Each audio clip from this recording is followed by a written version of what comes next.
Jumpa kembali di Sharing Firman. Tema Sharing Firman hari ini adalah pilih mana? Menjadi orang bodoh atau orang bijak? Oke, saya akan bagi menjadi dua bagian hari ini. Bagian pertama akan kita bahas tentang orang bodoh. Dan bagian yang kedua tentang orang bijak. Karena orang bodoh dan orang bijak sesungguhnya adalah kedua kategori orang yang jelas-jelas berbeda. Nanti Anda cek sendiri. Anda termasuk yang mana? Orang bodoh atau orang bijak? Mari kita mulai. Yang pertama tentang orang bodoh. Kita buka yuk Alkitab kita di Efesus 5 ayat ke-17. Sebab itu janganlah kamu bodoh, tetapi usahakanlah supaya kamu mengerti kehendak Tuhan. Saudara, jelas kita diingatkan oleh Tuhan pada hari ini untuk jangan mau menjadi orang bodoh. Janganlah kamu bodoh, tetapi usahakanlah supaya kamu tetap mengerti kehendak Tuhan. Saudara, semua orang pasti tidak akan bisa terima, bahkan tersinggung, jengkel, dan bila perlu marah besar. Bila dirinya dikata-katai sebagai orang yang bodoh, karena merasa sangat direndahkan. Menurut pemahaman orang kebanyakan, orang yang disebut bodoh berarti tidak pintar, ber-IQ jongkok, dan bisa jadi tak mengerti apa-apa. Saudara, berbicara tentang kata bodoh, sesungguhnya bukan semata-mata berkaitan dengan tingkat kecerdasan yang rendah atau kualitas intelektual dan tingkat pendidikan yang dimiliki seseorang. Melainkan berkaitan erat dengan sifat, sikap, perilaku, karakter, keputusan atau pilihan yang diambil oleh seseorang dalam menjalani kehidupan sehari-hari. Sadar atau tidak, kita sendiri seringkali berlaku bodoh. Pertanyaannya, apa yang firman Tuhan katakan tentang orang yang bodoh ini? Seseorang dikatakan bodoh apabila ia hidup menjauh dari Tuhan. Kita lihat Yohanes 15 ayat ke-5. Akulah pokok anggur dan kamulah ranting-rantingnya. Barang siapa tinggal di dalam aku dan aku di dalam dia, ia berbuah banyak. Sebab di luar aku, kamu tidak dapat berbuat apa-apa. Tuhan Yesus sendiri sudah mengingatkan kita semua. Di luar aku, kamu tidak dapat berbuat apa-apa. Artinya di luar Yesus, kita tidak dapat berbuat apapun. Jadi, hidup menjauh dari Tuhan berarti hidup mengandalkan kekuatan dan kepintaran sendiri. So, sadarilah bahwa dunia, tempat di mana kita hidup sekarang adalah dunia yang dipenuhi dengan kejahatan. Di mana-mana ada jebakan dan jerat iblis. Hati-hati, saudara. Yesaya 2 ayat ke-22 dikatakan demikian. Jangan berharap pada manusia, sebab ia tidak lebih daripada embusan nafas. Dan sebagai apakah ia dapat dianggap? Lihat, apa yang bisa kita banggakan dari diri kita ini yang tak lebih dari hembusan nafas. Sekarang kita lihat Mazmur 103 ayat 15 dan 16. Adapun manusia, hari-harinya seperti rumput, seperti bunga di padang, demikianlah ia berbunga. Apabila angin melintasinya, maka tidak ada lagi ia, dan tempatnya tidak mengenalnya lagi. Perhatikan baik-baik, dengan semua yang ada di dunia ini, dapatkah menolong dan menyelamatkan kita? Jelas tidak. Justru semakin kita hidup menjauh dari Tuhan, semakin mendekatkan kita kepada kehancuran. Matius 7 ayat ke-26 dikatakan, tetapi setiap orang yang mendengar perkataanku ini dan tidak melakukannya, ia sama dengan orang yang bodoh yang mendirikan rumahnya di atas pasir. Saya mau bertanya, siapa yang mau dirikan rumah di atas pasir? Jelas gak mau, karena kekuatannya sama sekali tidak ada. Ketika badai datang, habis. Jadi, kita disebut bodoh bila kita tetap saja hidup dalam ketidaktaatan atau kita hidup di dalam dosa. Sudah mendengar firman Tuhan, udah jelas-jelas mengerti, tetapi tidak mau melakukannya. Mari kita bertobat, katakan amin. Lihat ketika Saul tidak mengikuti apa yang diperintahkan oleh Tuhan, alias tidak taat. Apa kata Samuel kepada Saul? Ayo kita baca 1 Samuel 13 ayat ke-13. Kata Samuel kepada Saul, perbuatanmu itu bodoh.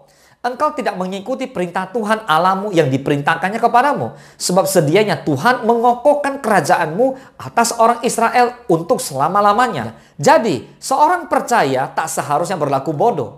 Hiduplah seturut kehendak Tuhan. Katakan amin. Nah, sekarang kita masuk yang kedua, yaitu tentang orang bijak. Nah, saudara, berbicara tentang orang bijak, Alkitab selalu mengaitkannya dengan orang yang takut akan Tuhan. Atau orang benar. Orang yang melakukan kebenaran sesuai dengan firman Tuhan. Orang yang bijak adalah orang yang mampu melihat dan menyikapi segala sesuatu dari sudut pandang rohani, sehingga ia tahu bagaimana ia harus bertindak dengan benar. Nah, kebijaksanaan dalam diri seseorang itu tidak diperoleh melalui pendidikan formal, ilmu pengetahuan, filosofi, atau ide manusia, melainkan melalui ketekunannya dalam merenungkan firman Tuhan setiap hari. Katakan setiap hari. Amin. Amsal 9 ayat ke-10. Permulaan hikmat adalah takut akan Tuhan, dan mengenal yang Maha Kudus adalah pengertian. Katakan amin. Secara etimologi bahasa, orang bijak adalah orang yang memiliki sikap yang tepat dalam menyikapinya setiap keadaan, situasi, dan peristiwa. Ini terjadi karena ia memiliki panca indera yang terlatih atau dewasa secara rohani, sehingga ia mampu membedakan mana yang menjadi kehendak Tuhan dan yang berkenan kepadanya, sehingga ia menaruh sikap hormat akan Tuhan dalam setiap perkataan dan perbuatannya. Saudara, banyak orang kurang peka melihat hal-hal yang tidak baik atau jahat yang ada di sekitarnya, sehingga cepat atau lambat mereka akan jatuh dan terbawa arus yang ada. Firman Tuhan mengingatkan kita semua, 2 Korintus 6 ayat 17. Sebab itu, keluarlah kamu dari antara mereka dan pisahkanlah dirimu dari mereka. Firman Tuhan, dan janganlah menjamah apa yang najis, maka aku akan menerima kamu. Ketidakmampuan untuk melihat hal-hal yang jahat atau perkara-perkara dosa ada suatu kebutaan rohani. Hal ini disebabkan karena orang tidak tinggal atau tidak berakar kuat di dalam firman Tuhan, atau tidak membangun fondasi hidup yang kuat. Saudara, kita tinggal di dunia ini. Saya tahu bahwa hari-hari ini banyak sekali jenis-jenis penghasilan yang dibuat-buat oleh orang yang katanya investasi. Sehingga banyak orang percaya, orang yang tadinya hidupnya takut akan Tuhan, dikarenakan tidak berakar kuat di dalam firman Tuhan, karena serakah, karena rakus, karena hawa nafsu, ingin mendapatkan penghasilan yang banyak.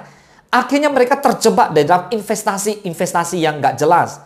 Akibatnya apa? Akibatnya habis uang mereka dimakan oleh orang-orang yang tidak bertanggung jawab itu. Akhirnya mereka menyalahkan diri, menyalahkan Tuhan. Padahal jelas Tuhan katakan orang yang rajin, orang yang mau bekerja, orang yang mau berusaha, pasti mereka adalah penyertaan Tuhan. Amin. Mari saudara, jadilah anak Tuhan yang hidupnya sungguh-sungguh dan mengandalkan Tuhan. Boleh katakan amin. Saudara, di Matius 7 ayat 24 dan 25 dikatakan, setiap orang yang mendengarkan perkataanku ini dan melakukannya, ia sama dengan orang yang bijaksana, yang mendirikan rumahnya di atas batu. Kemudian turunlah hujan dan datanglah banjir, lalu angin melanda rumah itu, tetapi rumah itu tidak rubuh sebab didirikan di atas batu. Ayat ini menyatakan bahwa orang yang bijak ketika mereka tekun mendengarkan ajaran firman Tuhan dan juga melakukannya. Amin. Jadi, kita membutuhkan firman Tuhan setiap hari. Katakan amin. Firman Tuhan adalah pelita bagi kaki kita dan terang bagi jalan kita. Amin. Saudara, firman Tuhan akan menuntun langkah kaki kita kepada jalan kebenaran Tuhan. Amsal 14 ayat 15 mengatakan, orang yang tak berpengalaman percaya kepada setiap perkataan, tetapi orang yang bijak memperhatikan langkahnya. Amin. Baik, saudara, setelah mendengarkan penjelasan tentang orang bodoh dan orang bijak, sekarang pertanyaannya, Anda pilih yang mana? Menjadi orang bodoh atau orang bijak? Pastikan Anda dan saya memilih menjadi orang bijak. Boleh katakan amin? Orang bijak, bila melihat ada hal-hal yang bertentangan dengan kehendak Tuhan, mereka dengan sigap menghindar dan meninggalkannya. Seperti yang saya jelaskan tadi, hari ini kalau Anda ditawarkan investasi dalam jumlah nilai yang besar untuk beli saham tertentu, Anda main saham dengan cara yang nggak benar, cara yang salah. Akhirnya Anda karena tidak bijak, Anda rugi. Artinya Anda tidak tahu mana yang menjadi kehendak Tuhan, apa yang harus Anda lakukan dan apa yang tidak. Akhirnya harusnya Anda menjadi orang bijak, terakhir Anda menjadi orang yang bodoh. Dengar baik-baik, orang bijak percayakan hidupnya sepenuhnya kepada Tuhan, dan mereka adalah orang-orang yang melakukan firman Tuhan. Katakan amin.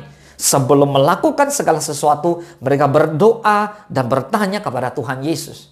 Anda dan saya adalah orang-orang yang bijak di dalam nama Tuhan Yesus Kristus. Katakan amin. Tuhan Yesus memberkati. Engkau sediakan hidangan di hadapan lawanku.